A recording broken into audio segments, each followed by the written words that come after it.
आज आमचा पुण्याहून गेल्यानंतर गावाला दुसरा दिवस होता आणि भावाच्या मुलाचं जावळ काढायचं होतं, तर आम्ही निघालो. दुसऱ्या गावात जावळ आहे. ते आमच्या गावची सटवाई दुसरीकडे असल्यामुळं आम्हाला तिथं जाऊन जावळ काढावं लागतं. आणि जावळ असतं बकऱ्याचं, त्याच्यामुळं आम्ही बकरं पण सोबतच घेऊन गेलो होतो. तिथे गेल्यावर सगळ्या देवांची पूजा वगैरे मस्त केली, कारण ना त्याला पोळीचं नैवेद्य असतं देवाला वगैरे, म्हणून आम्ही घरूनच पोळ्या वगैरे सगळं बनवून नेलं होतं. मग तिथं देव वगैरे ते सगळं पुंजून वगैरे घेतलं.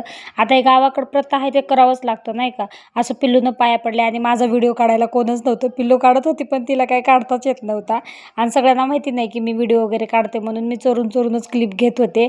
मग त्यांच्या आईवडिलांनी त्यांना असा आयर आणला होता, ते आयर वगैरे चढवून घेतला. आमच्या इकडे कपडे आणतात बाळाला, मम्मी पप्पाला, ते चढून घेतले आणि मग त्याचं जावळ काढून घेतलं. जावळ काढून झाल्यानंतर आम्ही सगळ्यांनी बसून पुरणपोळ्याचं जेवण वगैरे सगळं करून घेतलं. आणि घरी गेल्यावर त्याचीच बकरं कापून नेले ना, त्याची बिर्याणी बनवायची होती आणि ते सगळ्यांना जेवायला बोलवायचं होतं. मग चला, मग पुढच्या ब्लॉगमध्ये आपण ते बघूया. बाय.